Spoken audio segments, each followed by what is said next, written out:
Welcome to another episode of Galactic Ambassadors Podcast. My name is Julia Balaz, and today I'm joined by Elizabeth Hazzard, joining us from Portland, Oregon, in the States, as our recently certified Quantum Soul Guidance Practitioner. Welcome, Elizabeth. How are you today? I'm great. Thank you so much.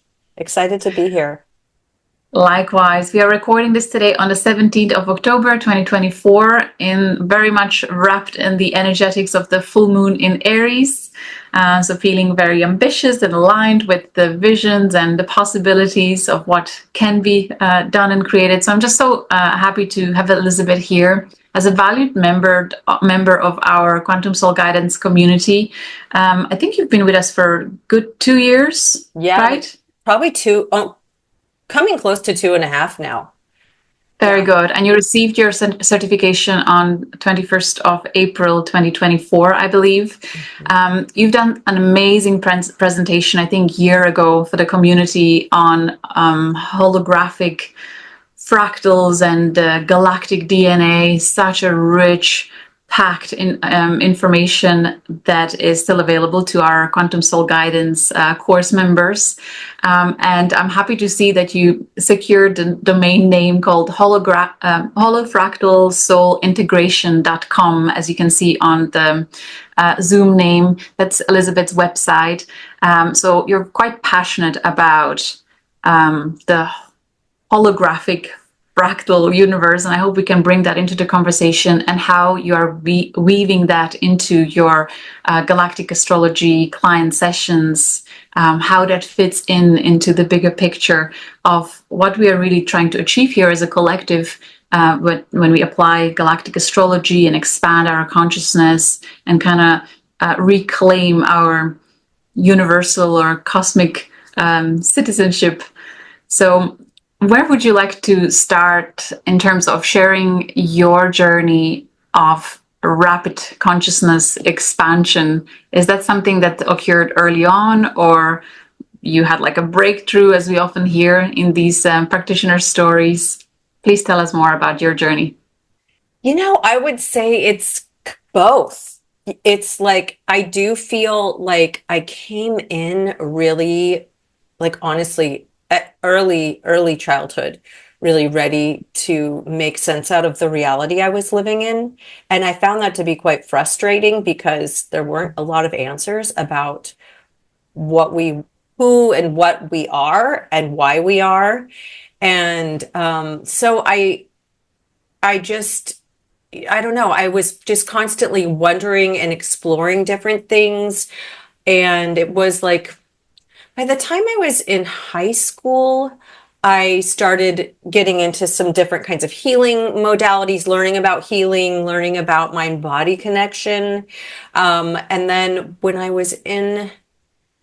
really chose the career of becoming a healer, massage therapist, and then specifically Shiatsu practitioner. Pretty young. Began that journey at age 19. So I've been practicing Shiatsu for over 30 years now and spent a great deal of time really tapping into other people's energy, which is, you're doing this kind of Shiatsu, you're feeling through the holographic mapping system of the physical body, which is the meridians, you're tapping into this person at the level of chi, which I now understand to really be that quantum field, or the unified field more accurately, or 0 point energy. So I spent so much time just tuning in. It really led me to a lot of kind of epiphanies and awakenings. And then eventually started studying with a teacher who specifically created a type of Shiatsu she called Quantum Shiatsu, and her name was Pauline Sasaki. So she was a living master of Shiatsu, and I had the opportunity to study a great deal with her until the end of her life. And she was kind of experiencing what so many people do, who spend all this time tapping in and paying close attention to the energetic system of the human body with another person. It's kind of like meditating on their frequency. And so she was wanting to understand more about this phenomena that were coming up during sessions, downloads and all this information that was coming through. So she decided to study quantum physics and develop technique and theory based on those physics as a way to become more intentional about how you're interacting with the other person. So I studied a great deal with her. I had kind of a remarkable experience when I first met her, actually, where I had seen an intuitive person for guidance. And they were I was really like, where am I going with this thing? You know, I was in my, I think, very early 30s. And I was kind of like, I'm doing body work, but I didn't really get into this just to like massage people and fix their muscles. And she was like tuning in. She said, there's this thing inside of you. And it's like shaped, it was like this. It's like a cross. And then it's like almost like a 3-dimensional asterisk, right? And she's like, I just keep hearing the word alignment, alignment, alignment, alignment. Your guides just keep saying alignment. And she's like, it's in you. It's here. It's here. It's here. It's lining up at the level of the heart, right? And you use this to do the work that you do, right? So I'm like, okay, cool. And I didn't know what to make of it, but I was excited. And then I went and did my first training with Pauline. And she's got this room full of people. Everyone's excited. And she says, she's talking about alignment. And she'd been talking about it, but I wasn't making the connection. I'm like, bleh, you know, I don't know. And then all of a sudden she stops. She has her like paper that she's writing on, like making notes on for everyone. And she says, look, it's like this. She's like, and she starts drawing this symbol kind of aggressively on this piece of paper. She's like, it is like this. It's like, it goes this way and this way and this way. And it's in you. It's part of you. And with this, this is your alignment. And this is what the woman had said to me in the reading. She goes, and like spokes from a wheel, it expands in all directions as you develop your abilities, right?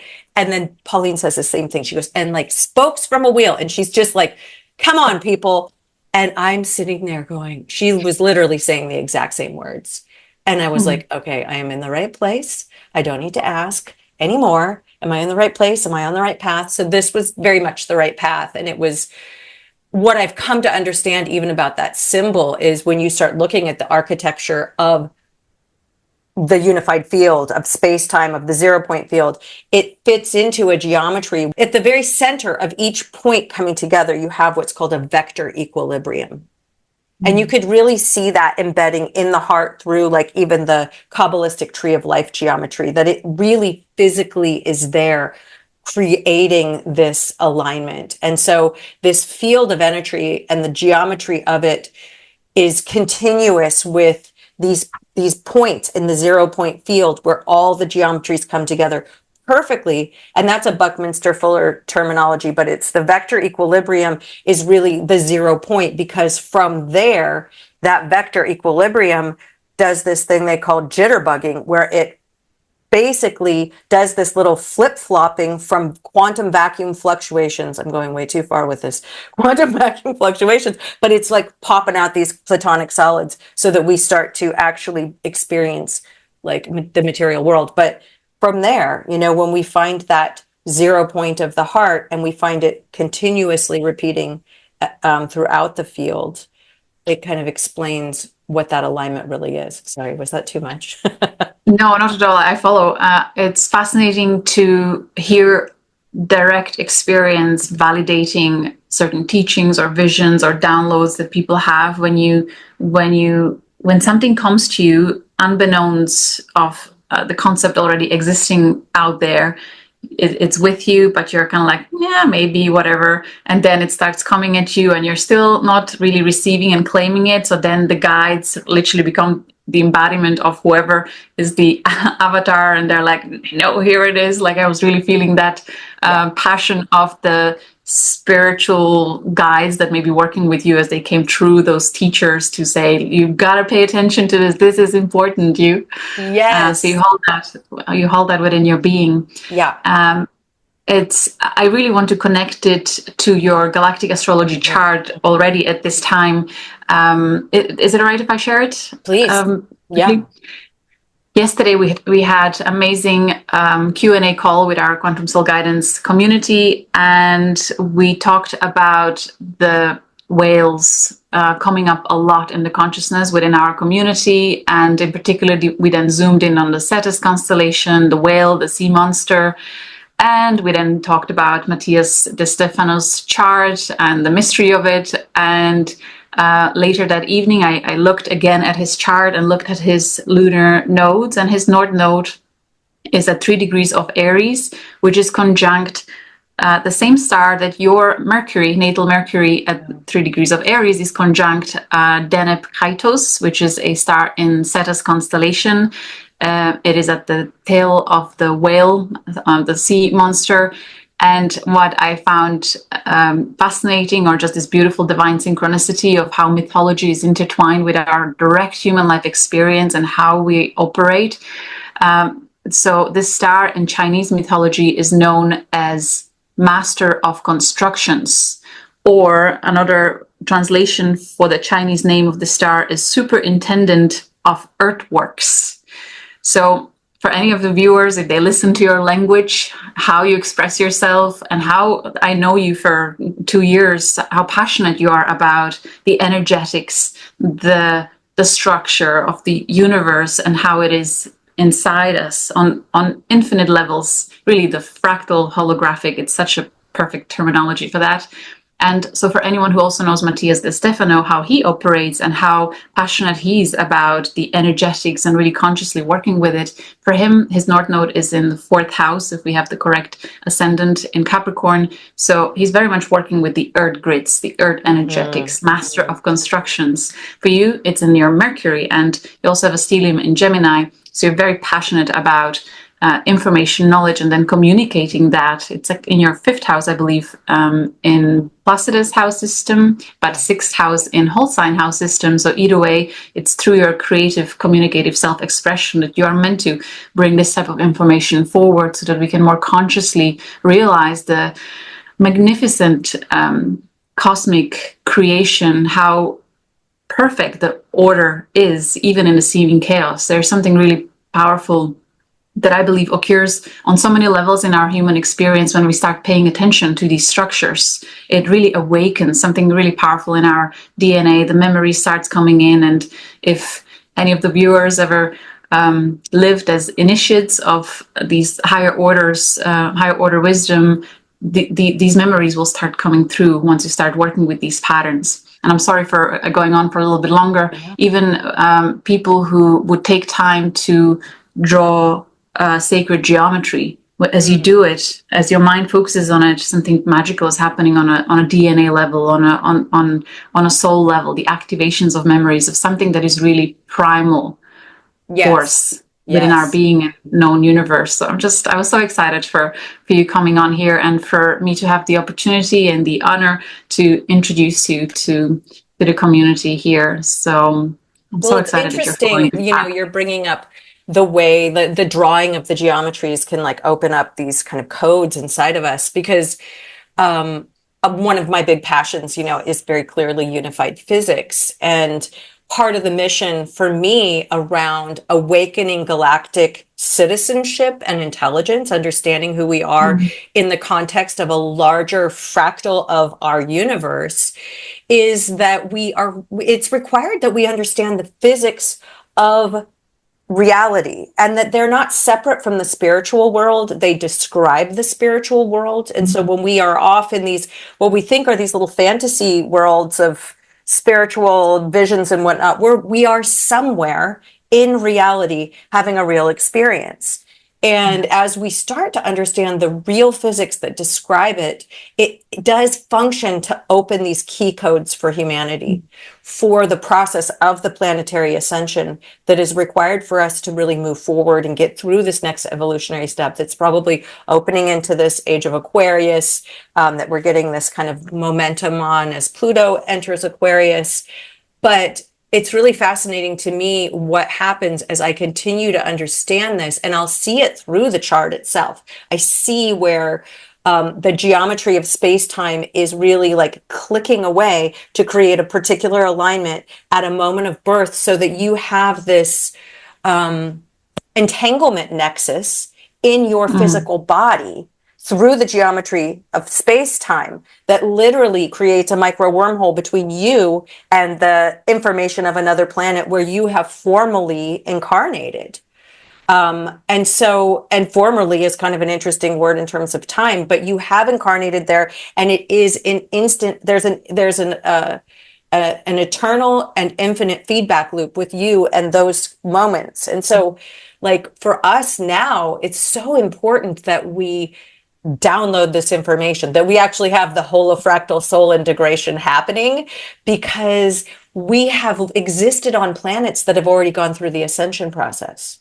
It's not exactly the same as ours because fractality is self-similarity. We still have very unique work to do here on planet Earth, but the process, the larger framework of the process is the same. And that self-similarity can be used, and that soul memory can be used to activate within the individual so that they become much more aligned with what they're doing here on planet Earth. And it plays out in an infinite number of ways through humanity, but remembering ourselves. And like, as we sit in this Arcturus gateway, for instance, as the sun is conjunct Arcturus, I mean, this is a group of consciousness that are here to support. And if we can come into better alignment and better memory, which is really how we're experiencing time itself.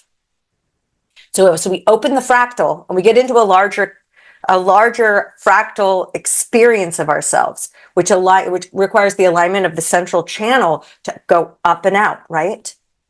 What is that? That's ascension. It's ascension. So the ascension is the expansion through the central channel up to occupy a larger fractal domain. And then within that, you are now able to communicate with all the points in the field that are corresponding to who you are right now. And you have the biological hardware to, receive it and transmit the information, to be in communication with it. But it requires that the consciousness opens up. And this requires that we do all sorts of different practices to do this, including galactic astrology and meditation and QHHT and all of these shiatsu, all the things. But these codes that are the physics, that are the discovery of the cosmological constants that unify the field at all scales, are specifically, I believe, what's required. And this is based on the work of Nassim Haramain. He's the founder of the International Space Federation. I've had a really incredible opportunities to study with him and travel on some of his incredible journeys and learn directly. And every time it's like a huge upgrade for me at a soul level, at an intelligence level. And his work is really so deeply needed right now. And it's incredible. I love that you're bringing him in. Which of the sacred sites did you have the opportunity to visit with Nassim's group and teachings? I was able to go in 2022, which was really a precursor to deciding to do this program. I went to Tulum.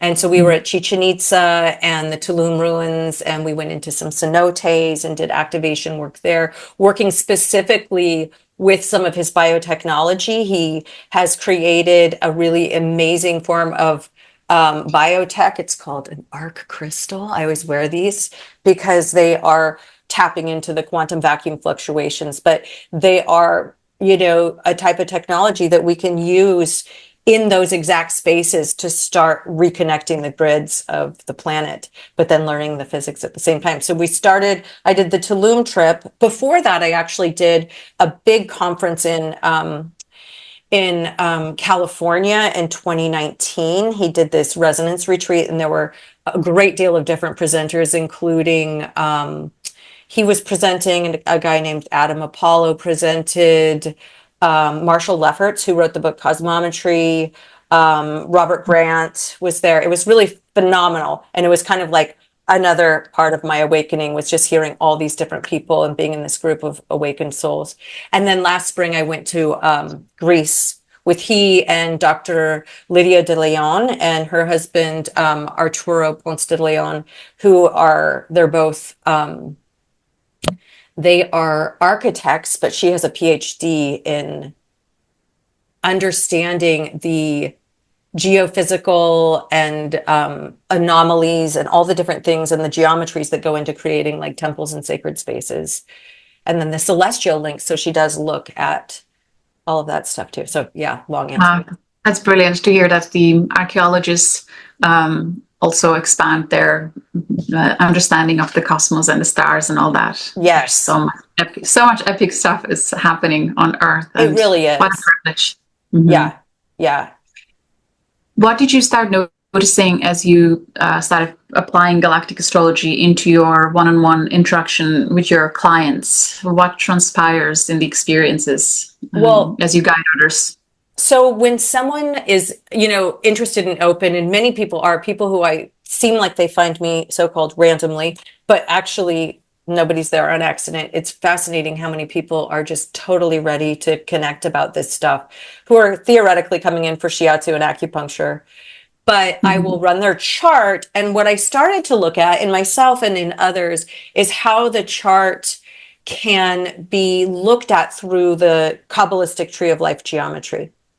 So this can be overlaid on the chakra system, where you look at this geometry and you see it lining up with all the different chakras, and each of the nodes or sephira on the tree of life correspond to a different planet.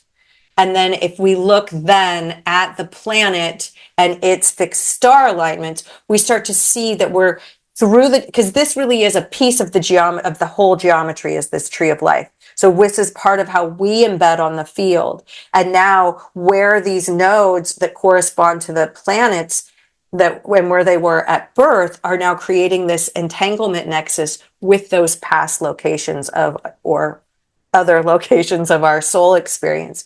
So in a sense, it creates this way to tune in through the physical body. So like, for instance, for me with Arcturus opposing my sun in this moment, I have this opportunity through a polarity really to connect into Arcturus through my heart chakra. And that's really like a portal for me for the Arcturian energy and frequency. And so this is true for like Saturn and Neptune are kind of hanging out here. Oh, you've got that up. Thank you. So there you've got Saturn and Neptune aligning with the third eye chakra. And they're kind of like a yin and yang bifurcation of the expression of the energies of the third eye chakra. And then you've got Jupiter and Mars connecting with the throat.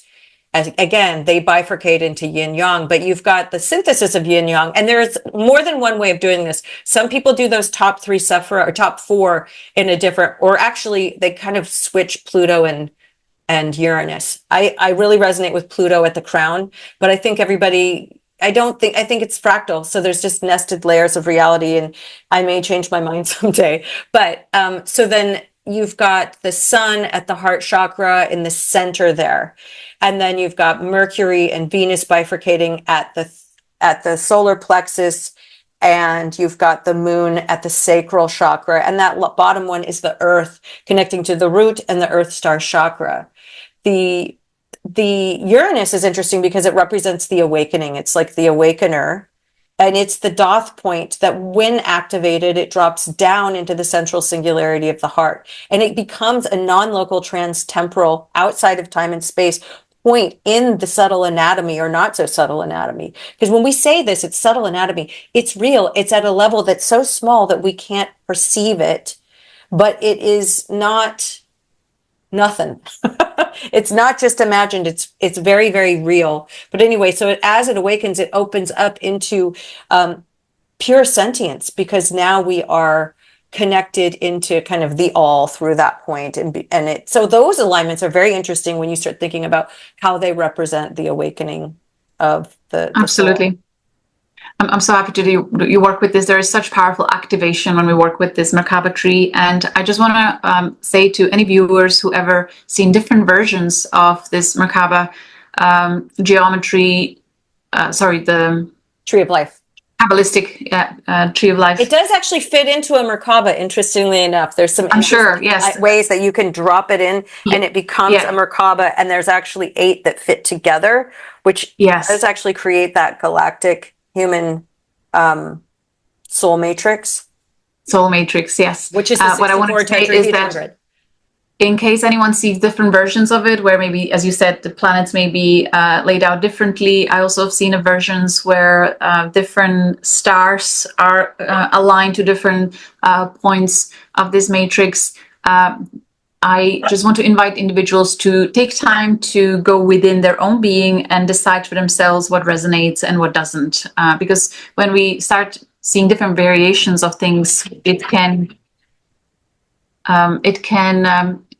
create confusion or frustration. Mm-hmm. I would reframe that as an invitation to go within and decide for our own sovereign experience of the sacred geometries and see what works at any given time. And also realize, like, now when I see it, I used to think, oh, when we're first learning, we can be a little more rigid, but we don't want to become dogmatic in the way we think about things. We want to be open to learning and growth. And so if I see a different template, I really literally look at it as like another fractal layer of information that we can use for, and then we think, what is the purpose of that fractal layer? How are we using it now as this different way of working with the template? What is it doing for us? And then, so then we start to become more intentional about, if it does, I've seen ones, where it connects like Sirius to one of these and, the Galactic Center and all these different alignments. And that has an intention coded into it that you can activate and work with. So it's kind of saying like, what do I want to do with the template?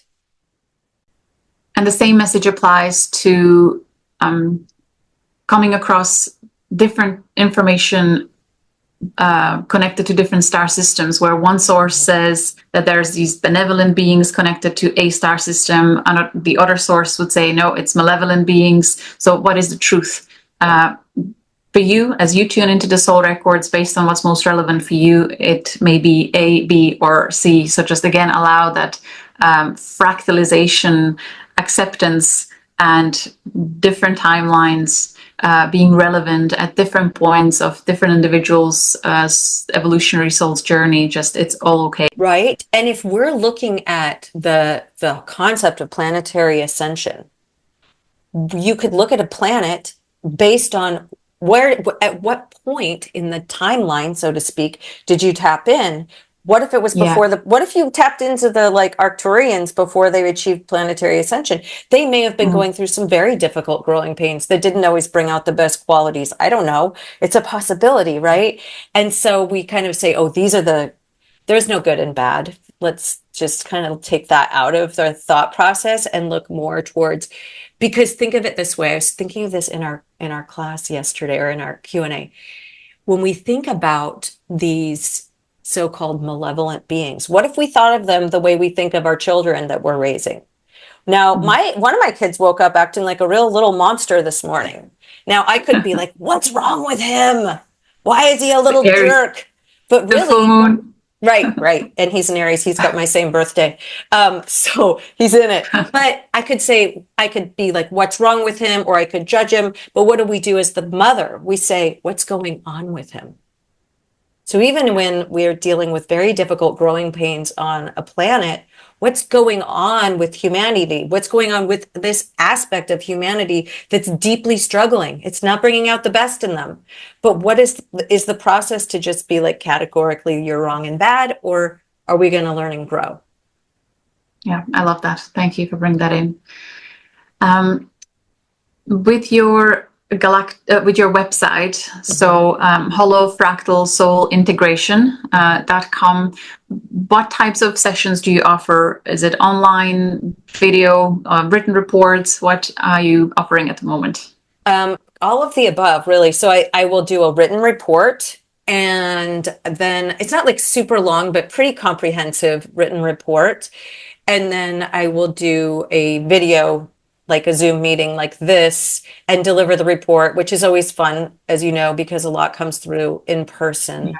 So right now I've got kind of like the big complete session.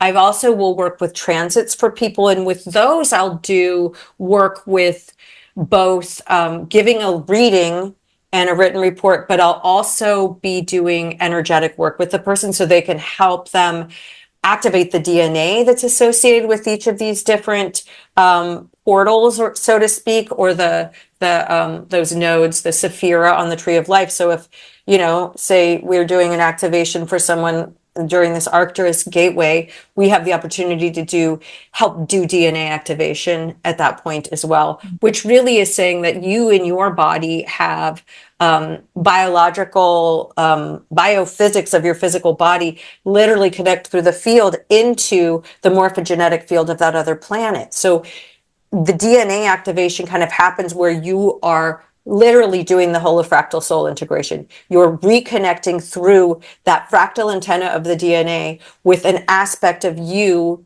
in the field connected to that planetary intelligence, and allowing yourself to receive the memories and also the upgrades to the system, where you become kind of able to bring on higher levels of your intuitive abilities, your mental capabilities, physical healing, and all these things could be possible at that point. So I'll do that part. I'm also creating a product right now that I believe should be launching very, very soon, probably by the time this is out, that will be really, truly just a purely ascension-oriented reading with just looking at both of the aspects, the natal chart in relationship to now, and how your personal mission relates in through the whole of fractal soul integration reading. So that one's coming soon. That's exciting. Yeah. Anything else? I do activations, and I do little classes, sometimes free, sometimes paid. So if you want to come and listen to me talk about this kind of stuff, channeling, really. Channeling, yes, it's so fun. And we usually have a meditation activation aspect of it, going into connect through our chakras and our DNA into these different planetary systems to receive upgrades. I'm realizing how wonderful it is that through life you are guided and trained in practice of Shiatsu and Chinese medicine and the acupuncture, really fine-tuning your ability and your senses to tune into the meridians and the grid work of the physical human body. And what an amazing foundation for you then expanding your consciousness to the cosmic frequencies and how they can perfectly align and match and activate and the grid in the body. So I presume very naturally, as you do this work, that it's kind of like a magical thing that is unique to you as you work with people, that these things kind of just are clear to you. You can just kind of sense it, feel it, know it, because you've done 2 decades of working with the grid work of the human body. Would you say that magic kind of unfolds itself as you work with people? It does. Yeah, it's kind of incredible. It was really fun because I would get these downloads about galactic origins for my patients over the years. And now I can kind of get confirmation through the chart. And then, as you're working with it, I also have been able to look at how the meridian system, because it's based on time, is kind of ticking along, and there are these meridian alignments with these different galactic alignments. So we can use the acupuncture mapping system to facilitate the connection, because literally these physics describe 100% of everything. Like there's nothing that's not described by the physics. We may end up knowing more, but they're there. And the unification basically means that everything that we're understanding about Chinese medicine, were literally pieces of information that these, ancient humans who likely had a great deal of galactic hybrid in them, were getting these downloads, these ancient classics of Chinese medicine. They're pretty interesting. And I find it fascinating too, that some of the, Huangdi, who wrote the Inner Classic, the Yellow Emperor's Inner Classic, was considered an immaculate conception. Right? And he's having a conversation. His writings are him talking to this guy called Chibo, who is, I believe, some kind of ascended master that he's doing a little chit chat with. And it's basically all these places on Earth, right? These different, the pyramids, all of the information, the ancient knowledge throughout the planet. These were galactic interventions that came in and gave humanity the keys and the clues on how to basically decode the universe so that we can do this next step. And free energy is part It's of all it. about connectivity. Yeah. Yes. And Creating so part of it bridge is the personal consciousness. ascension. Yes. So we have personal ascension, happening, but we also have, a free energy device that's necessary as we decode this and we understand these physics. And we also have gravitational control. We can't get anywhere without the free energy. And if we don't understand what gravity is in the first place. Exciting times. There'll be so many revelations in these fields over the next decade. Yeah. The word Shekinah keeps coming through, and I do want to bring it in because you did have a wonderful presentation on the spirit of the Shekinah. And in fact, as we chatted about about your name and the meaning of your name, Elizabeth, how is it the Beth part that it means? It's interesting. Would you like to bring that through? Yeah. So one of the things that's been kind of fascinating for me is, I grew up with no religious background whatsoever, but there really has been a lot of information that's come through the lens of through the Jewish mysticism in all these different ways. The information about the Merkaba, the information about the Tree of Life, the Shekinah, many more things, many more. But so in 2012, 2112, I was in a session with one of my patients doing some of this off-body energetic work that I learned through the quantum shiatsu, but then it kind of went further. But I'm doing this session, and as I'm starting to get this sense of this next kind of level of upgrade to the human energy system that's coming through. And what I first saw was this geometry of a dove, this sacred dove geometry. And I had no clue what it was. And as that came through, I had this sense of, I was already working with virtual DNA activation. So working with what we call that so-called junk DNA, which is the non-coding or non-protein forming DNA that likely is really not junk at all and very, very much something and has a purpose. Sure. So I had been working with this 12-strand DNA where there were six pair of DNA. And then it came through that maybe that there were 5 more pair, but then I realized, actually they're triple helix. There's actually 3 strands of DNA that it wasn't until a long time later. This is how it works for me, where I went, it's actually 11 triads. That's an interesting number, especially when you look at that Tree of Life geometry. There's 10 sephira, and then the 11th would be the Doth point. That kind of works into that template for me. And that it was 33 strands altogether, which is a very significant kind of spiritual number. So I found that to be kind of interesting. But this, Shekinah, which I found out later that the dove itself was the Shekinah. And the Shekinah being that divine indwelling feminine spirit that really is, in some traditions refer to it as the Holy Spirit, but it's that divine presence and the inner universe. So when you were talking about the macrocosm, microcosm, it's really how you experience the frequency of consciousness, or we call it divine presence, but it's really that very, very refined frequency of source, essence, how it's embedding within the physical body. And even in that geometry of the Tree of Life, it's considered they call it the lightning bolt. It's she is moving through all those stations of the Kabbalistic Tree of Life and, facilitating this awakening experience. But when I did some work to try to decode the meaning of my name, Elizabeth, I looked at El, meaning it refers to angel or messenger. And then Isa, one place I looked, it was talking about it being connected into light or light codes, but also kind of a reference to the goddess Isis and her relationship to the seeding of certain bloodlines, even in through humanity. And I've had a lot of really interesting connection into her energy.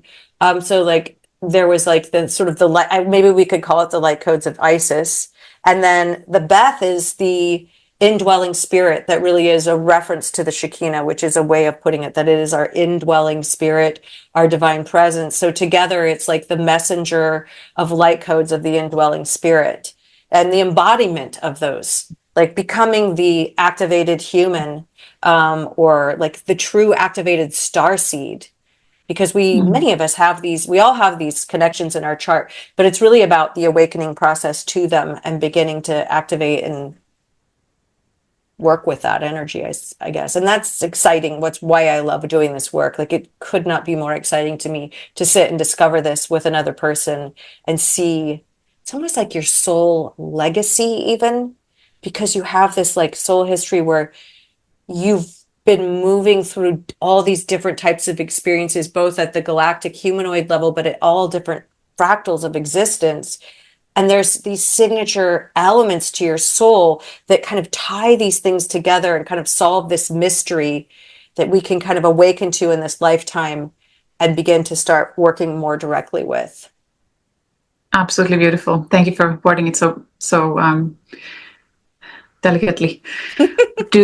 When you first saw your own galactic placements, was there anything that stood out for you? I'll just call out that you have your Pluto at 0 degrees of Libra, conjunct supergalactic center. Your midheaven in Leo is conjunct Hydra, Alpha, Star, Alphard. You have Mars, Venus conjunct Aldebaran. You have Andromedan stars conjunct. Your ascendant is on the Crux, very spiritual star. Your part of fortune activated today through Arcturus. So very, very potent galactic astrology. Was there anything do you remember that moment when you first saw your alignments? Was there any sense of, what was the experience like for you? Well, I had a sense of 3 different star systems that I felt a connection to, and through like doing like meditation and like kind of remembering process, I have kind of like, I don't know, when you're in download mode or whatever. So I had a connection. I felt a strong connection to Arcturus, and I did actually know that my birthday was around that gateway, but I felt a strong connection into that. And then I had really been drawn into Sirius through my connection to Isis. And that shows up in some trines and sextiles in my chart. So that was and I did have the sense of that connection into the mystery schools in Sirius A. And then the other one was Andromeda really strongly. I had a very strong sense of myself with memories of being in Andromeda. And so when I saw it, it was like everything was there. And then, of course, so much more to learn. And then as I explored, I've gotten really interested in understanding those supergalactic points. I've got, quite a few of them in my chart. And that supergalactic center at Pluto does make a lot of sense in terms of like kind of getting into that kind of download mode at times.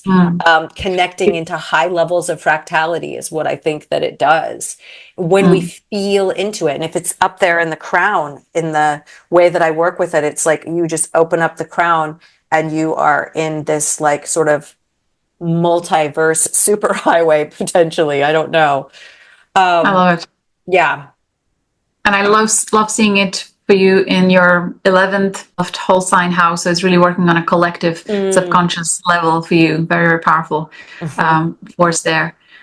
There is one more star actually that is not included in our calculator yet. It's conjunct your North Node actually, 25 degrees of Aries. The star is Pherg in Pisces constellation, and also the mythology connected to that is the one that understands the songs of the sea, the pouring of the water, wisdom. Wait, you said 25 wisdom. Degrees Aries?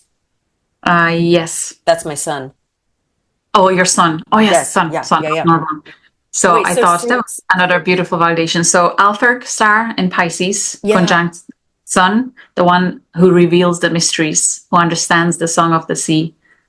Oh, interesting. So, as a child, my dad sails, and we spent a lot of time, like we would live on our sailboat for like a month at a time, sometimes in the Wow, goosebumps. So the sun can represent the father as well, and then that star mythology literally manifesting this way. It's just epic. I love it. Well, and interesting too with like Satis that you were talking about, that star, when I was like 17, my best friend and I helped my dad and a friend sail our boat from Victoria to Astoria. So it was like a 48-hour, Wow. like overnight sailing adventure. When we first got out to sea, we came into this pod of orca, a multiple. There were at least 30 around the boat. And there were babies, and they were just, it was like, I'm getting goosebumps thinking about this. Here I was on this like sea journey with my father, connecting with these incredible animals. And we just couldn't believe it. Like, it's what, I mean, I'd only seen a whale maybe here or there very occasionally. And to just come into this, it just felt like really powerful. I still kind of try to imagine I'm there and getting the That must have been very, very special. I had orcas coming through in my dream state, and it was such an awesome activation. I'll never forget it. I'm so glad you had that experience. Beautiful. Yeah. Excellent. Well, is there anything else that you would like to share with our audience in terms of perhaps how you view the Quantum Soul Guidance community or the course material, given considering everything else that you've studied before? What is your take on for anyone who might be considering this modality? I feel that it's just what I really love is that it has created this opportunity to explore and learn as exactly who I am, to let it has been able to unfold in my own experience in a way that is like absolutely authentic and unique to me. And then the community is just here in this incredible support of everybody having their own experience. There's so much love in the community. I mean, that alone has been just like the greatest gift. There's this for you, Julia, you know, you offer this very, very high level of integrity and loving wisdom for the group that is setting a precedent for how this type of teaching can even happen. I feel like I'm a teacher. I've learned a lot from you about that, just as an example. And I'm deeply grateful to it, because it's like, yes, this is how it needs to be done. This is the new earth paradigm on this type of community and this type of teaching.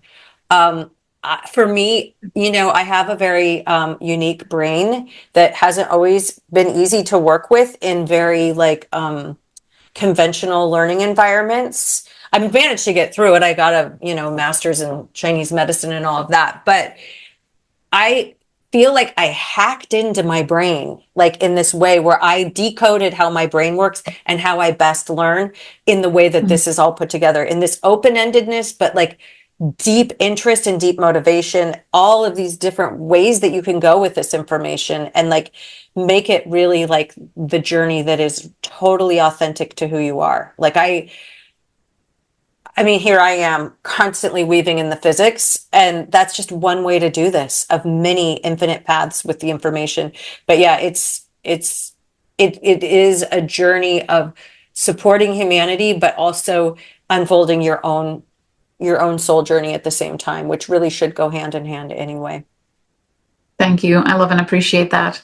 I also just realized you have Instagram account. Is that right? Yes. Fractal Soul Integration. So people can find you there too. And I'll really look forward and Facebook too. So we'll look forward to your offerings and sharings as you discover epic things, I'm sure, along the way. So again, it's just such an honor for me to share this space with you, introduce you to the community, and I feel excited for anyone who will feel guided to connect with you and decode their own galactic astrology chart and really become activated on their journey and supporting our collective endeavor of the ascension and remembering and integration of our galactic origins. And I really feel like we are supporting the universal healing and harmony and greater connectivity. So such an honor to be here with you. Thank you.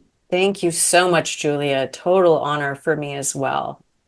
How wonderful. And thank you all for watching. And we'll look forward to seeing you again in the next episode. Much love to all. Take care. Thank you.